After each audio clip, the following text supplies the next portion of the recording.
नमस्कार मित्रों, मैं गौरव सर अपने इस न्यू कॉन्सेप्ट स्टडी सेंटर के माध्यम से आप सभी लोगों का स्वागत करता हूं और आशा करता हूं कि इस और लॉकडाउन में आप अपने घर पर होंगे और आप सुरक्षित होंगे। तो घर पर रहते हुए भी अपनी स्टडी को आप आगे बढ़ाइए, स्टडी करिए। और हमने ये प्लेटफॉर्म इसीलिए बनाया है ताकि आपको ऑनलाइन सारी कक्षाएं मिल सकें। तो मेरे इस स्टडी सेंटर का एक उद्देश्य है कि यहाँ पर टीचिंग एग्ज़ाम से रिलेटेड सभी प्रकार के वीडियो आपको प्राप्त होंगे और सभी विषय के वीडियो प्राप्त होंगे, चाहे वो टेट का एग्ज़ाम हो, चाहे वो सी-टेट का एग्ज़ाम हो या सुपर टेट का हो, DSSP का हो। भारत की किसी भी टीचिंग एग्ज़ाम से रिलेटेड वीडियो और सभी विषय के वीडियो यहाँ पर प्राप्त होंगे। जैसे कि मैं आज आपको मनोविज्ञान पढ़ाने के लिए यहाँ उपस्थित हूँ। मनोविज्ञान में एक बहुत ही इम्पॉर्टेंट टॉपिक है अधिगम, और अधिगम के अंतर्गत एक नियम है अधिगम का जो कि थॉर्नडाइक का है। उसको पढ़ाने के लिए मैं यहाँ पर आपके समक्ष प्रस्तुत हूँ। तो मैं उससे पहले आपसे अपील करना चाहता हूँ कि मेरे इस चैनल को लाइक करें, सब्सक्राइब करें, कमेंट करें, शेयर करें, ताकि और अच्छे से और दुगनी ऊर्जा से हम नए नए टॉपिक्स आपके लिए ला सकें और आपका कॉन्सेप्ट क्लियर कर सकें। तो जैसे जैसे लॉकडाउन खुलेगा, शिक्षकों की उपलब्धता बढ़ेगी, हम और भी विषयों की यहाँ पर श्रृंखला प्रारंभ करेंगे। तो आइए आज हम लोग अपना टॉपिक शुरू करते हैं। तो हमारा आज का टॉपिक है E.L. थॉर्नडाइक। इनका पूरा नाम है E.L. थॉर्नडाइक या एडवर्ड एल थॉर्नडाइक। इन्होंने प्रयास एवं भूल का सिद्धांत दिया, या प्रयास एवं भूल के सिद्धांत का ये एक अधिगम का एक सिद्धांत है जिसको थॉर्नडाइक ने दिया है। थॉर्नडाइक अमेरिकी मनोवैज्ञानिक हैं, यानी कि अगर कोई पूछे कि ये कहाँ के मनोवैज्ञानिक हैं तो ये एक अमेरिकी मनोवैज्ञानिक है। अगर क्वेश्चन में USA भी आए तो आप उसी को टिक करेंगे, ठीक है। इनकी जो पुस्तक है ये शिक्षा मनोविज्ञान नामक इनकी एक पुस्तक है जिसमें उन्होंने अपने थ्योरीज़ को दिया है, ठीक है। और ये प्रथम शैक्षिक मनोवैज्ञानिक माने जाते हैं। ये इम्पॉर्टेंट टर्म्स है, इसको आप ध्यान रखिएगा कि ये प्रथम शैक्षिक मनोवैज्ञानिक हैं। अगर कभी आपसे किसी भी एग्ज़ाम से मैं पूछे कि प्रथम शैक्षिक मनोवैज्ञानिक कौन है तो आप कहेंगे कि E.L. थॉर्नडाइक प्रथम शैक्षिक मनोवैज्ञानिक हैं। अब इनका जो सिद्धांत है प्रयास एवं भूल का सिद्धांत, इसको कई सारे नामों से जाना जाता है। तो पहले आइए हम लोग जान लेते हैं कि इनको किन किन नामों से जाना जाता है या किन किन नामों से इसको पुकारा जाता है। क्योंकि एग्ज़ाम्स में कभी किसी नाम से पूछता है, कभी किसी नाम से पूछता है, तो स्टूडेंट्स को कभी कभी प्रॉब्लम होती है समझने में कि ये कौन सा सिद्धांत है। तो आइए हम लोग पहले जान लें। पहला इसका नाम है संबंधवाद का सिद्धांत, फिर प्रयास एवं त्रुटि का सिद्धांत, फिर उद्दीपक अनुक्रिया सिद्धांत, फिर संयोजनवाद का सिद्धांत, और इसको RS बॉन्ड थ्योरी भी कहते हैं। तो इतने सारे नामों से इसको हम जानते हैं, ठीक है। तो ये किसी भी नाम से अगर आपसे पूछा जाए तो आप थॉर्नडाइक के इसी सिद्धांत को समझेंगे, ठीक है। तो आइए हम बात करते हैं इसमें थॉर्नडाइक कहते क्या हैं बेसिकली। देखिए, थॉर्नडाइक ये मानते हैं कि जो मनुष्य है वो जन्म से ही क्रियाशील होता है। तो उनका ये मानना है कि जब मनुष्य किसी भी उद्दीपक के संपर्क में आता है, उद्दीपक का मतलब होता है स्टिमुलस, ठीक है। तो जब मनुष्य किसी भी उद्दीपक के संपर्क में आता है तो उस उद्दीपक के संपर्क में आने के बाद वह अनुक्रिया करता है, ठीक है। वह बहुत सारी अनुक्रियाएं करता है उस उद्दीपक के संपर्क में आने से, लेकिन कुछ अनुक्रियाएं निरर्थक होती हैं तथा कुछ अनुक्रियाएं सार्थक होती हैं। जो अनुक्रियाएं सार्थक होती हैं उन्हें मनुष्य करना सीख लेता है, और जो अनुक्रियाएं निरर्थक होती हैं उनको करना धीरे धीरे भूल जाता है। तो स्टिमुलस को देखकर जो अनुक्रिया हुई, अगर वह अनुक्रिया मनुष्य के लिए लाभदायक है, आवश्यक है, तो मनुष्य उसको सीख लेगा और उस स्टिमुलस और रिस्पॉन्स के बीच में एक बंधन या बॉन्ड बन जाएगा जिसे उन्होंने सीखना कहा। यानी कि जो लर्निंग है वो स्टिमुलस और रिस्पॉन्स के बीच बना हुआ बॉन्ड है। अगर कोई भी स्टिमुलस है, उसका जो रिस्पॉन्स है, अगर उनके बीच का बॉन्ड मजबूत है तो इसका मतलब कि अच्छे से अधिगम हो रहा है। क्योंकि अधिगम क्या है? स्टिमुलस और रिस्पॉन्स के बीच का बॉन्ड होता है। बहुत सारी अनुक्रियाएं करता है, अगर जो अंक्रियाएँ लाभदायक हैं उसके बीच का ये बंधन मजबूत होता है, और अंक्रियाएँ लाभदायक नहीं हैं, हानिकारक हैं, तो ये बंधन कमज़ोर होता है या टूट जाता है। तो उनको वो मनुष्य धीरे धीरे करना बंद कर देता है। तो मेरा सिर्फ आपको बताने का ये मकसद है कि जो इनके हिसाब से जो अधिगम है वो स्टिमुलस और रिस्पॉन्स के बीच जो बॉन्ड बनता है, इसी को इन्होंने अधिगम कहा है। ठीक है, तो ये इनके सारे इतने सारे नाम हो गए, ये नाम एग्ज़ाम्स में पूछे जाते हैं। अब हम ये समझेंगे कि अपने इस स्टिमुलस रिस्पॉन्स थ्योरी को प्रूव करने के लिए इन्होंने कौन सा प्रयोग किया। ठीक है, देखिए प्रयोग नियम नहीं है, प्रयोग आपको समझाने के लिए किया गया है। नियम क्या है कि स्टिमुलस और रिस्पॉन्स के बीच बना हुआ बॉन्ड अधिगम कहलाता है। ठीक है, अब आइए देखते हैं इनका प्रयोग। तो इन्होंने प्रयोग क्या किया ये भी जान लेते हैं। प्रयोग से ही तो सिद्ध होगा कि इन्होंने कैसे अपनी बात को आपके समक्ष रखा।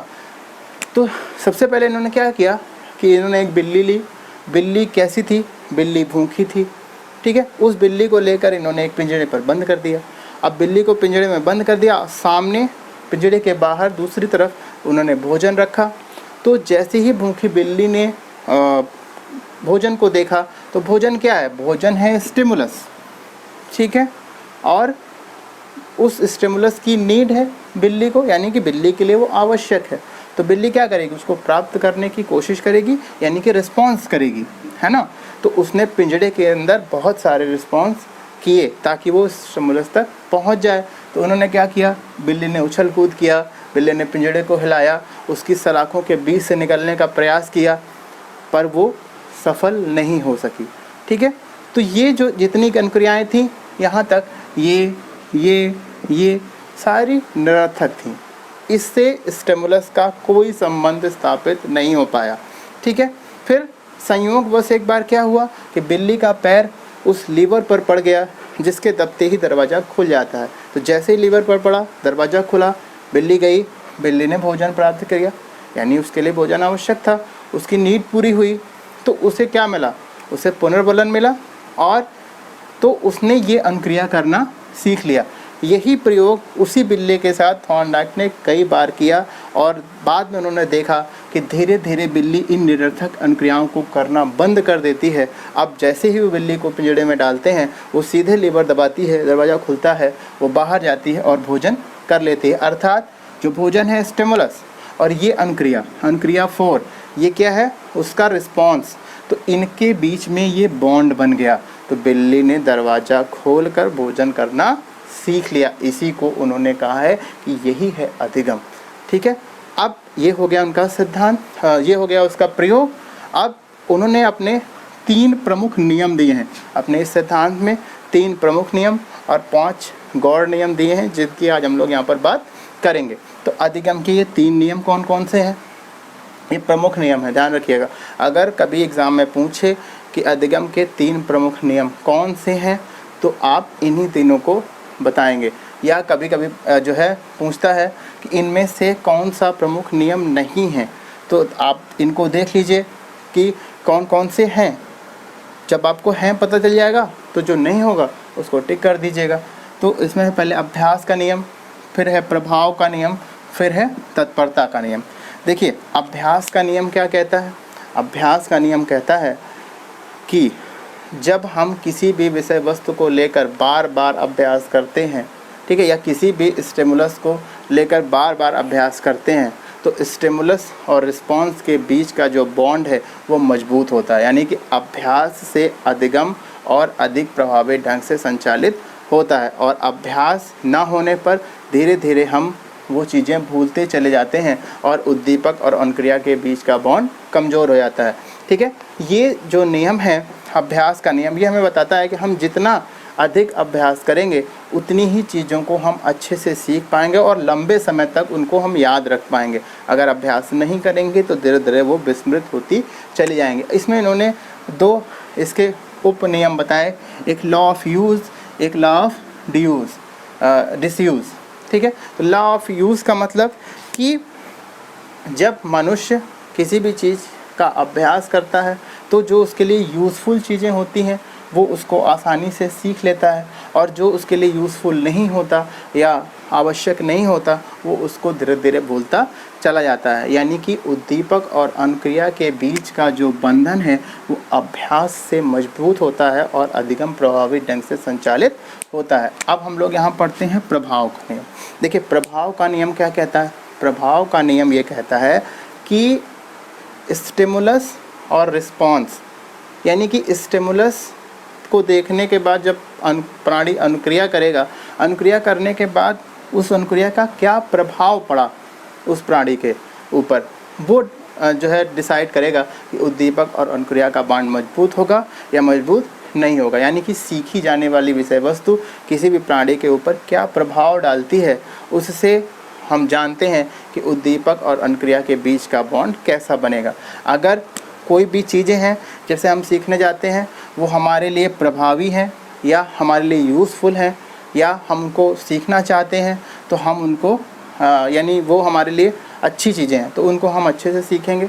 अगर वो हमारे लिए प्रभावी नहीं है, यूज़फुल नहीं है, तो उनको हम धीरे धीरे छोड़ते चले जाएंगे या उद्दीपक अनुक्रिया का बॉन्ड कमज़ोर होता चला जाएगा, वहाँ अधिगम नहीं होगा। तो प्रभाव का नियम ये कहता है कि सीखी जाने वाली विषय वस्तु मनुष्य के ऊपर क्या प्रभाव डालती है, इससे भी डिसाइड होता है कि उद्दीपक और अनुक्रिया का बंधन कैसा बनेगा। अगर प्रभावी है तो बंधन स्ट्रांग होगा, अगर प्रभावी नहीं है तो बंधन कमज़ोर होगा। इसके बाद है तत्परता का नियम। देखिए तत्परता का नियम ये कहता है कि जो मनुष्य है या प्राणी है वो किसी भी चीज़ को सीखने के लिए अंदर से कितना तैयार है, कितना तत्पर है, ये भी डिपेंड करता है कि वो कितनी चीज़ें अच्छे से सीख पाएगा कि नहीं सीख पाएगा। अगर मनुष्य किसी भी चीज़ को सीखने के लिए पूरी तरीके से तैयार है तो स्टिमुलस और रिस्पॉन्स के बीच का जो बंधन है वो मजबूत होगा।